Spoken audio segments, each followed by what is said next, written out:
Tháng 4 năm nay, có thông tin cho rằng Trung Quốc áp dụng chiến thuật cắt lát Salami để chiếm Đài Loan mà không tốn một viên đạn. Thì mới đây, một chuyên gia Đài Loan cho rằng Mỹ là đang sử dụng chính chiến thuật này để củng cố quan hệ với Đài Bắc.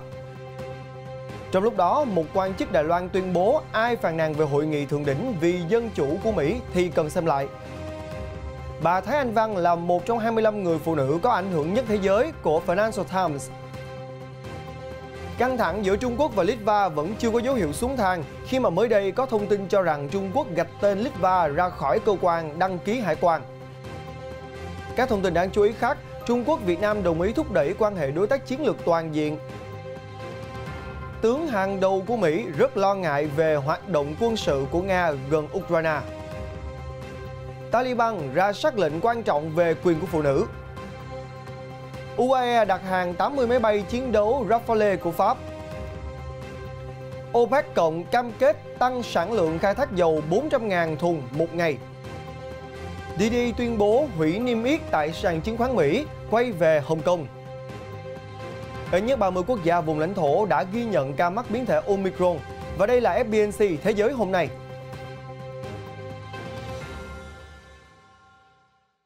Chào quý vị, tôi là Quang Huy và quý vị đã cùng quay trở lại với FBNC Thế giới hôm nay.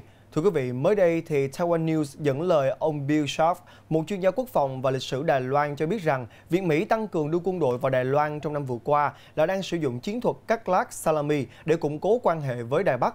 Và theo Defense One, chiến thuật cắt lát Salami hay còn gọi là chiến thuật tầm ăn dâu, đây là một cách thức đạt được những mục đích lớn bằng những bước tiến nhỏ nhất. Theo chuyên gia quốc phòng và lịch sử Đài Loan Bill Sharp, sự gia tăng số lượng quân nhân Mỹ ở Đài Loan trong năm qua là một phần trong chiến thuật cắt lát Salami của Washington để củng cố quan hệ với Đài Bắc.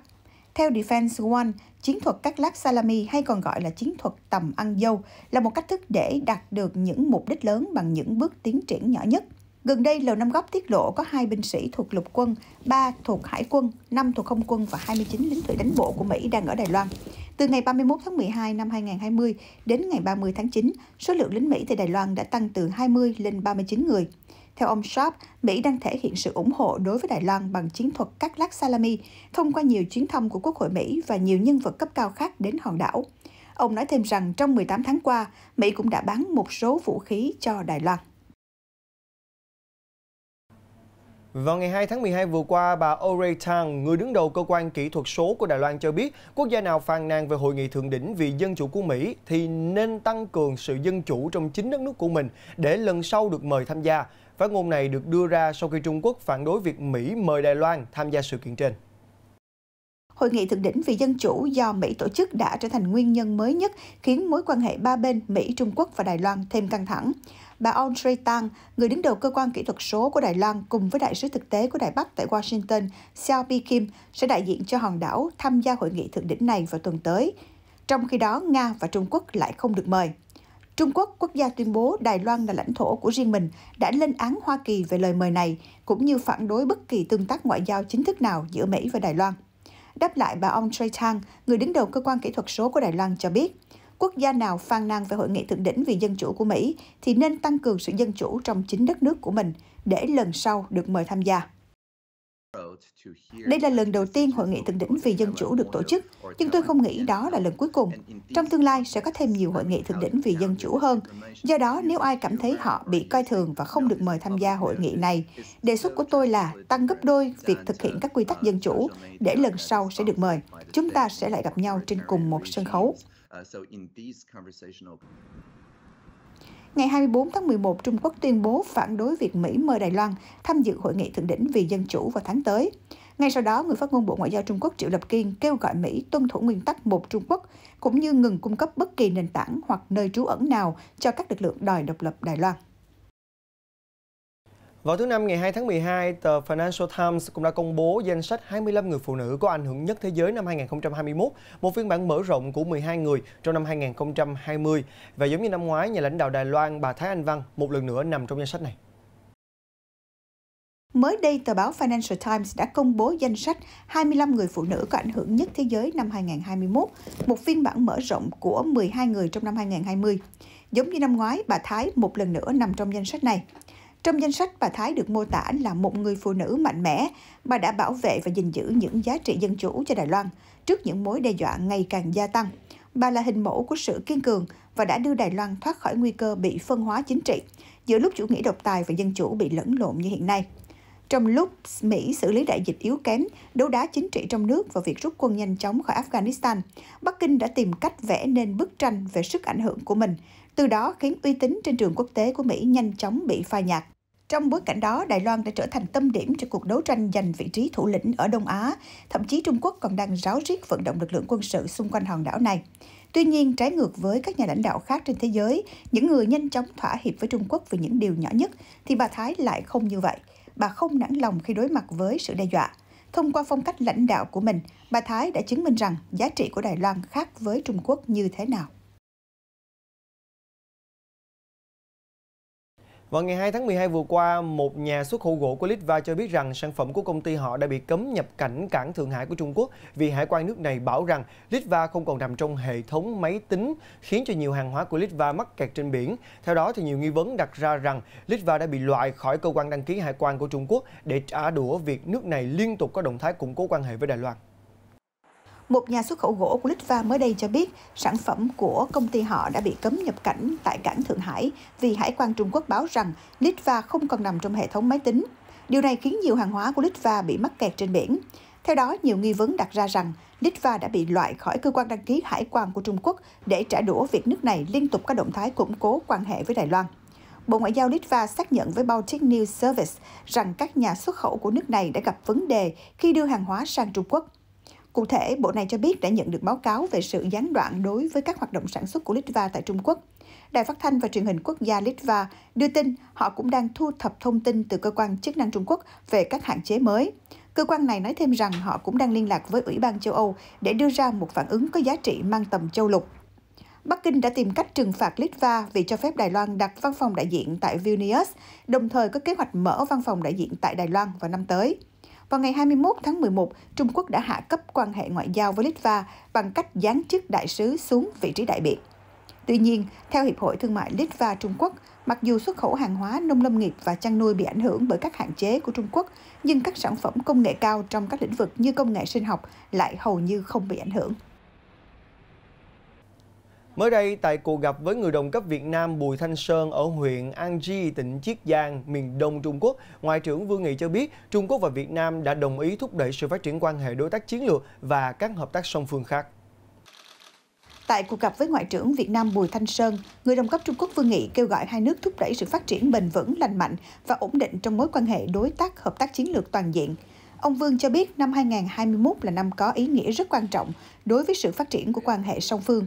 Do đó, hai bên cần tuân thủ sự nhất trí của lãnh đạo cấp cao hai đảng, hai nước và cùng nhau hợp tác để thúc đẩy phát triển. Quan hệ song phương của chúng ta luôn duy trì xu thế phát triển lành mạnh. Tình hữu nghị và khả năng hợp tác thực tế giữa hai nước đã được thể hiện đầy đủ trong cuộc chiến chống đại dịch.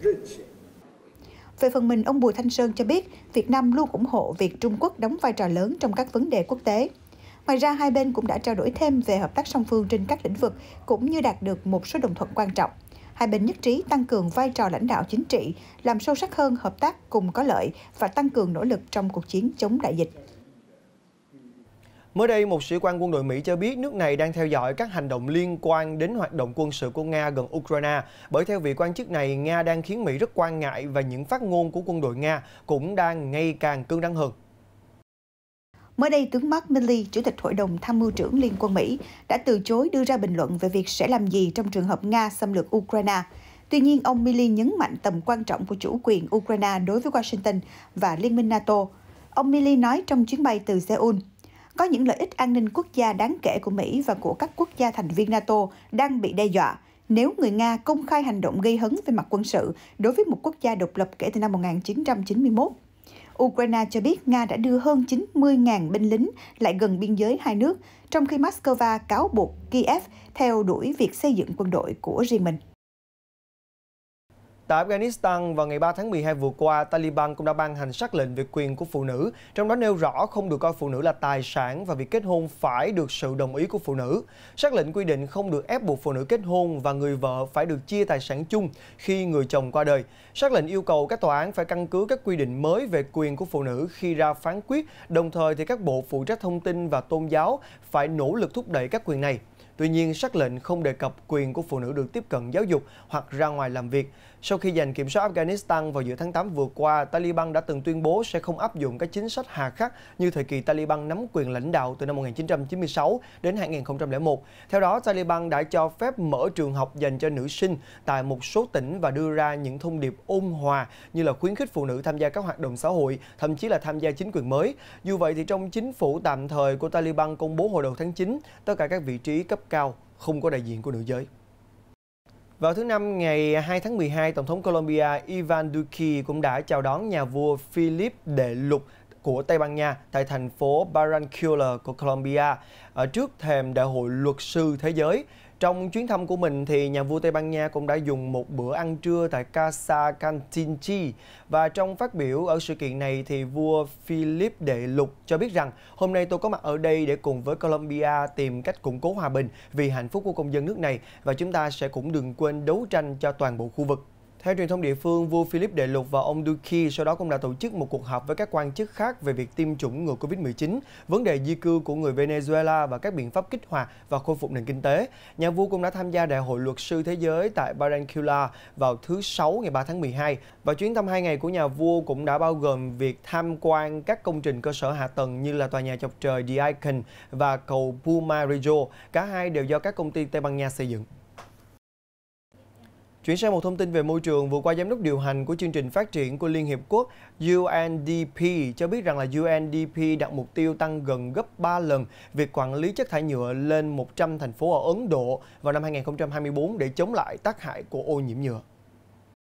Một giám đốc điều hành của chương trình phát triển Liên Hiệp Quốc UNDP cho biết đang đặt mục tiêu tăng gần gấp 3 lần việc quản lý chất thải nhựa lên 100 thành phố ở Ấn Độ vào năm 2024 để chống lại tác hại của ô nhiễm nhựa.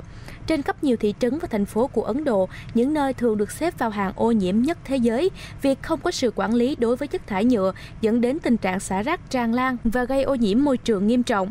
Chương trình UNDP bắt đầu vào năm 2018, cho đến nay đã thu gom được 83.000 tấn rác thải nhựa. Theo ước tính chính thức, Ấn Độ tạo ra khoảng 3,4 triệu tấn rác thải nhựa hàng năm. Theo bà Nadia Rashid, phó đại diện thường trú của UNDP ở Ấn Độ cho biết, ở Ấn Độ, mặc dù khoảng 60% nhựa được tái chế, nhưng chúng tôi vẫn đang chứng kiến những thiệt hại mà ô nhiễm nhựa gây ra mỗi ngày. Vào ngày 3 tháng 12 vừa qua, các tiểu vương quốc Ả Rập Thống nhất UAE đã đặt hàng 80 máy bay chiến đấu Rafale của Pháp, và đây chính là đơn hàng lớn nhất từ trước đến nay. Hợp đồng vũ khí trị giá hàng tỷ đô la này đã làm sâu sắc thêm mối quan hệ kinh tế và chính trị giữa UAE với Pháp. Vào thứ Sáu vừa qua, các tiểu vương quốc Ả Rập Thống nhất UAE đã ký thỏa thuận mua 80 máy bay chiến đấu Rafale của Pháp nhân chuyến thăm quốc gia vùng vịnh này của Tổng thống Emmanuel Macron. UAE là một trong những khách hàng lớn nhất của ngành công nghiệp quốc phòng Pháp, và nước này cũng đồng ý mua 12 trực thăng quân sự Caracal. Tuyên bố nêu rõ đây là kết quả của mối quan hệ đối tác chiến lược giữa hai nước, củng cố khả năng của hai nước cùng hành động vì an ninh và quyền tự trị. Đây là đơn đặt hàng quốc tế lớn nhất mua máy bay Rafale kể từ khi Pháp đưa loại máy bay này vào sử dụng vào năm 2004. Thỏa thuận được ký trong bối cảnh Tổng thống Macron hội đàm với Thái tử Abu Dhabi Mohammed bin Zayed vào ngày đầu tiên trong chuyến công du vùng vịnh 2 ngày. Tại cuộc họp lần thứ 23 của OPEC và ngoài OPEC, ONOM vào thứ Năm vừa qua, thì các nhà sản xuất dầu lớn nhất thế giới cũng đã cam kết sẽ bám sát kế hoạch tăng sản lượng khai thác dầu hàng ngày thêm 400.000 thùng kể từ tháng tới. Mới đây, OPEC cộng đã cam kết bám sát kế hoạch tăng sản lượng khai thác dầu hàng ngày thêm 400.000 thùng mỗi ngày kể từ tháng tới. Thỏa thuận đạt được sau khi các cuộc đàm phán vào tháng 12 của Liên minh dầu mỏ OPEC cộng kết thúc hôm ngày 2 tháng 12 vừa qua. Riêng hai quốc gia chủ lực là Nga và Ả Rập Xê Út sẽ tăng sản lượng thêm 109.000 thùng mỗi ngày. Sau khi thỏa thuận được công bố, giá dầu thô Brent đã giảm hơn 1 đô la Mỹ, xuống quanh mức 70.000 đô la Mỹ một thùng, thấp hơn nhiều so với 86 đô la Mỹ hồi tháng 10, tuy nhiên vẫn cao hơn 30% so với đầu năm 2021. Trước đó, Tổng thống Mỹ Joe Biden đã liên tục kêu gọi OPEC cộng tăng sản lượng dầu thô khai thác. Tuy nhiên, liên minh này đã từ chối yêu cầu do lo ngại sự bùng phát trở lại của đại dịch Covid-19 có thể khiến nhu cầu dầu giảm mạnh, kéo theo đó là sự sụt giá. Vào ngày 3 tháng 12 vừa qua, gã khổng lồ công nghệ Didi Global của Trung Quốc tuyên bố sẽ bắt đầu hủy niêm yết tại sàn giao dịch chứng khoán Mỹ và lên kế hoạch niêm yết lần 2 tại Hồng Kông. Didi cũng cho biết rằng là công ty đã đưa ra quyết định này sau một thời gian cân nhắc kỹ lưỡng. Tuần trước, sau khi có báo cáo rằng các cơ quan quản lý không gian mạng Trung Quốc yêu cầu ban giám đốc công ty lập kế hoạch hủy niêm yết trên sàn chứng khoán New York do lo ngại về việc rò rỉ dữ liệu nhạy cảm, cổ phiếu của Didi trong tuần trước đã giảm mạnh. Cụ thể, cổ phiếu của Didi giảm 44% kể từ khi công ty IPO vào tháng 6, đóng cửa ở mức 7,8 đô la Mỹ trong phiên giao dịch ngày 2 tháng 12 vừa qua. Ngay sau đó một ngày, Didi tuyên bố sẽ bắt đầu hủy niêm yết tại sàn giao dịch chứng khoán Mỹ và lên kế hoạch niêm yết lần 2 tại Hồng Kông. Theo FactSet, việc hủy niêm yết có nguy cơ ảnh hưởng đến số cổ phần khổng lồ hơn 30% do SoftBank và Uber nắm giữ. Cổ phiếu của SoftBank tại Nhật Bản đã giảm 2,5% trong phiên ngày 3 tháng 12. Theo Reuters, tính đến ngày 2 tháng 12 vừa qua, ít nhất 30 quốc gia vùng lãnh thổ đã ghi nhận các ca mắc biến thể Omicron một tuần kể từ khi biến thể này lần đầu tiên được phát hiện ở Nam Phi. Ngày 2 tháng 12 vừa qua, Ấn Độ đã lần đầu tiên báo cáo 2 ca mắc biến thể Omicron là 2 người đàn ông nam và không có triệu chứng gì nghiêm trọng. Cơ quan y tế nước này đã lần ra tất cả các tiếp xúc gần của 2 người này và đang theo dõi chặt chẽ. Cùng ngày, Bộ Y tế Singapore cũng thông báo rằng 2 hành khách đến từ Nam Phi cũng đã nhiễm biến thể này. 2 hành khách, một công dân Singapore và một thường trú nhân đã được tiêm chủng đầy đủ và đang bị các triệu chứng nhẹ bao gồm ho và đau họng. 19 hành khách khác trên cùng chuyến bay với 2 người bị nhiễm bệnh này sau đó đã có kết quả âm tính và đang được cách ly. Tại Brazil, Thống đốc quận liên bang của thủ đô Brasilia Ibanez Rocha hôm thứ Năm cho biết họ đã xác nhận 2 ca mắc biến thể mới. Cho đến nay đã có 5 trường hợp biến thể Omicron ở Brazil. 3 trường hợp đầu tiên được xác nhận đều ở bang Sao Paulo và tất cả đều đã đến châu Phi trước đó. Trong khi đó, Thụy Điển đã xác nhận 6 trường hợp mắc biến thể Omicron, tất cả đều có triệu chứng nhẹ. Cộng đồng Madrid ở Tây Ban Nha đã xác nhận trường hợp đầu tiên của họ bị lây nhiễm qua cộng đồng với biến thể Omicron, phương tiện truyền thông địa phương đưa tin hôm thứ Năm. Bệnh nhân là một người đàn ông 62 tuổi với các triệu chứng nhẹ. Trước đó, ông đã hoàn thành việc tiêm chủng với 2 mũi AstraZeneca. Đây là 3 ca mắc biến thể Omicron trong nước.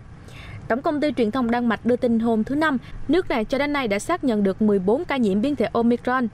Trong một diễn biến khác, Bộ Y tế Hy Lạp hôm thứ Năm cho biết trường hợp biến thể Omicron đầu tiên đã được xác nhận ở Crete, hòn đảo lớn nhất của đất nước. Bệnh nhân là một người đàn ông trở về từ Nam Phi vào tháng trước. Người này bị các triệu chứng nhẹ và tất cả những người tiếp xúc gần đều đã bị cách ly. Cùng ngày, Pháp đã công bố trường hợp đầu tiên của nước này liên quan đến biến chủng mới. Bệnh nhân trở về Pháp từ Nigeria vào ngày 25 tháng 11 và có kết quả dương tính tại sân bay nhưng không có triệu chứng. Các cơ quan y tế của Iceland hôm thứ Năm đã báo cáo trường hợp đầu tiên được xác nhận của nước này về biến thể Omicron. Phương tiện truyền thông đưa tin, bệnh nhân nam trước đó không đi du lịch nước ngoài và đã được tiêm chủng một mũi tăng cường. Hiện anh đang được điều trị tại bệnh viện. Tại châu Phi, Phó Tổng thống kiêm Bộ trưởng Y tế Zimbabwe hôm thứ Năm xác nhận rằng các trường hợp mắc Omicron đã được báo cáo ở nước này, nhưng không tiết lộ con số chính xác. Như vậy, tính đến ngày 2 tháng 12 vừa qua, đã có ít nhất 30 quốc gia hoặc vùng lãnh thổ đã ghi nhận các ca mắc biến thể Omicron mới, chỉ một tuần sau khi biến thể này lần đầu tiên được phát hiện ở Nam Phi. Chuyển sang một tin tức thú vị khác, mới đây thì tại thủ đô Tokyo, một cuộc triển lãm nghệ thuật đã chứng minh rằng chiếc ô có thể làm được nhiều điều hơn là che nắng mưa. Cụ thể là những người tham gia buổi triển lãm này đã được phát mỗi người một chiếc ô để tuân thủ giãn cách xã hội tốt hơn. Trong một buổi triển lãm hôm thứ Sáu ngày 3 tháng 12 ở thủ đô Tokyo, Nhật Bản, du khách khi đến tham quan, mỗi người sẽ được phát một chiếc ô để nhắc nhở người dân rằng khi thưởng lãm nghệ thuật cũng đừng quên tuân thủ các biện pháp giãn cách xã hội. Đây là đề xuất của nghệ sĩ 62 tuổi Kazuhisa Kusapa sau khi các cháu của ông được giáo viên tiểu học khuyên nên cầm ô như một biện pháp để giãn cách xã hội khi đi học. Họa sĩ Satoko Hayashi nói với Reuters rằng khi thế giới học cách sống chung với đại dịch, con người đã quên rằng chúng ta cần phải tuân thủ giãn cách xã hội. Nhật Bản hôm thứ Hai 29 tháng 11 đã thực hiện một số bước nghiêm ngặt nhất trên thế giới để chống lại đại dịch bằng cách đóng cửa biên giới đối với những người nước ngoài mới đến nước này trong khoảng 1 tháng, chủ yếu là do sự xuất hiện của biến thể Omicron. Dựa theo báo cáo vừa được công bố, thành phố Los Angeles của Mỹ đã ghi nhận một con số đáng báo động, đó chính là có gần 1.500 người vô gia cư thiệt mạng trên đường phố trong khu vực kể từ tháng 3 2020 đến tháng 7 năm 2021. Trong số 1.500 người vô gia cư chết trên đường phố trong 16 tháng ở thành phố Los Angeles, Mỹ, có 25% là người gốc Phi. Dữ liệu này do cơ quan pháp y địa phương cung cấp. Hiện nhóm người gốc Phi đang chiếm 8% tổng dân số của thành phố. Cũng vào cùng ngày, Bộ Lao động Mỹ công bố số liệu trong tuần 20 đến 27 tháng 11 cho thấy số người nộp đơn xin thất nghiệp lần đầu tiên là 222.000 người, tăng 28.000 người so với 194.000 người của tuần trước. Dữ liệu này sẽ được cơ quan chính phủ Mỹ thống kê và công bố hàng tuần nhằm đo lường thị trường lao động. Dọc bờ biển vùng Galicia của Tây Ban Nha thì những người phụ nữ ở đây mỗi ngày sẽ ra biển và đánh bắt sò, trai bằng công cụ chuyên dụng. Và đối với họ mà nói rằng thì đây không chỉ là một cái nghề mà còn hơn thế nữa. Khi bình minh ló dạng trên sông Noia, vùng Galicia, Tây Ban Nha, khoảng 4.000 người, hầu hết phụ nữ sẽ xuống vùng nước sâu đến thắt lưng, sử dụng những kỹ thuật được truyền qua nhiều thế hệ để mò sò và trai. Vào cuối ngày, số lượng họ đánh bắt sẽ được cân và chuyển đi. Những ngư dân có thể kiếm được khoảng 2.300 đô la Mỹ một tháng cho mùa vụ kéo dài 6 tháng, từ tháng 10 cho đến tháng 3 hàng năm. Tuy nhiên, đối với nhóm người phụ nữ này, công việc mò sò và trai không đơn giản là nghề truyền thống theo mùa vụ. Nó có rất nhiều ý nghĩa với tôi lúc tôi dạo biển, là khoảng thời gian tôi được thư giãn, quên hết mọi vấn đề và không cần bận tâm điều gì. Theo truyền thông địa phương, hoạt động đánh bắt sò, trai được quy định chặt chẽ bởi một dự án do Liên minh châu Âu tài trợ, tập trung vào việc đảm bảo tính bền vững cho nguồn cung cấp động vật có vỏ. Chỉ có những ngư dân được cấp phép mới được làm công việc này. Và theo truyền thông địa phương, một nhóm tình nguyện viên ở Brazil cũng đang nỗ lực cứu lấy hàng trăm con trâu được cho là đã bị bỏ rơi tại một trang trại, nơi có tới 500 con đã chết vì đói. Cảnh sát môi trường tại thị trấn Rostad, cách thành phố Sao Paulo, Brazil, khoảng 250 km cho biết họ phát hiện gần 700 con vật bị ngược đãi đến suy dinh dưỡng tại trang trại São Luís da Água Sumida vào tháng trước. Nhiều xác động vật khác cũng được nhìn thấy nằm ngổn ngang khắp nơi. Khi tới đây, tôi đã chứng kiến khung cảnh thật hãi hùng, có rất nhiều con vật kiệt sức và ngã quỵ. Ông Maugrais nói rằng những con trâu gầy tới mức lộ rõ xương và lồng ngực, một số trong chúng quá yếu và họ phải dùng máy móc hạng nặng để nâng chúng lên chăm sóc. Hiện vẫn chưa thể liên lạc với chủ sở hữu của trang trại là ông Luis Souza để đưa ra câu trả lời về tình trạng trên. Trong một cuộc phỏng vấn với truyền thông trước đó, người đàn ông này đã phủ nhận mọi hành vi sai trái và nói rằng những con vật chết vì nguyên nhân tự nhiên. Trao đổi với hãng tin Reuters, cơ quan môi trường địa phương cho biết hiện họ đang tiếp tục điều tra vụ việc, đồng thời thông tin thêm các nhà chức trách đã phạt chủ sở hữu trang trại hơn 2 triệu reais, tương đương 360.000 đô la Mỹ cho những sai phạm về môi trường. Các nghệ sĩ giả nữ và giả nam mới đây cũng đã có những màn trình diễn trượt băng nghệ thuật vô cùng tuyệt vời trong sự kiện thường niên Drag Queens on Ice lần thứ 12 được tổ chức tại bang California của Mỹ. Khoác lên mình trang phục lấp lánh và tuyệt đẹp, những nghệ sĩ biểu diễn đã khiến hàng trăm khán giả lấp đầy quảng trường Union, thành phố San Francisco, California, Mỹ phải thán phục kỹ năng trượt băng trên nền nhạc của các bài hát như Shake It Up của Taylor Swift, Man I Feel Like a Woman của Shania Twain hay On a One for Christmas. Buổi biểu diễn này còn có sự góp mặt của nghệ sĩ giả gái Denali Fox, diễn viên chính của chương trình truyền hình nổi tiếng Teen RuPaul's Drag Race mùa 13 và vận động viên trượt băng nghệ thuật người Mỹ Ryan Boitano. Đây là lần thứ 12 của sự kiện Drag Queens on Ice được tổ chức và cũng là sự trở lại sau 2 năm tạm hoãn vì đại dịch. Thưa quý vị, Tổng thống Mỹ Joe Biden cùng vợ là đệ nhất phu nhân Jill Biden mới đây cũng đã tham gia lễ thắp sáng cây thông Noel quốc gia bên ngoài Nhà Trắng vào ngày 2 tháng 12 vừa qua, báo hiệu mùa lễ hội cuối năm đã đến. Hình ảnh được ghi lại cho thấy vợ chồng Tổng thống Mỹ đã cùng bấm nút thắp sáng cây thông Noel quốc gia với ánh đèn trang trí rực rỡ cùng một ngôi sao lớn trên đỉnh. Ông Biden chia sẻ rằng cây xanh có ý nghĩa nhắc nhở chúng ta, cả trong những ngày lạnh giá tối tăm nhất của mùa đông, vẫn luôn tồn tại sự sống và trù phú. Cũng nhân dịp này, nhà lãnh đạo Mỹ còn bày tỏ lòng biết ơn của ông và đệ nhất phu nhân tới quân nhân và gia đình họ trong mùa lễ cuối năm, cũng như tưởng nhớ đến những nạn nhân của đại dịch Covid-19. Vào cuối tuần trước, Cây Giáng sinh quốc gia, một cây linh sam Razer dài 18,5 mét đã được vận chuyển đến Nhà Trắng từ bang Bắc Carolina. Vài ngày sau đó, Nhà Trắng đã công bố hình ảnh bài trí mùa Giáng sinh đầu tiên dưới thời ông Biden. Hãy cùng chuyển sang một thông tin về động vật. Thưa quý vị, mới đây thì một vườn thú ở Sydney cũng đã chào đón sự ra đời của một con hà mã lùn con. Và trong một đoạn video do Reuters thu được cho thấy rằng là hà mã cái Campiri đang săn mồi trước khi sinh con trong một hố nước cạn vào ngày 22 tháng 11 tại vườn thú Taronga. Một người trông coi sở thú cho biết rằng chú hà mã vừa mới được sinh ra là con hà mã lùn đầu tiên được sinh ra trong vườn thú sau hơn 4 năm. Hà mã lùn hay còn được gọi là hà mã pygmy được tìm thấy ở Tây Phi, là loài có nguy cơ tuyệt chủng với số lượng ít hơn là 3.000 con trong tự nhiên. Mặc dù có kích thước nhỏ hơn họ hàng của chúng nhưng chúng vẫn có thể nặng tới 300 kg.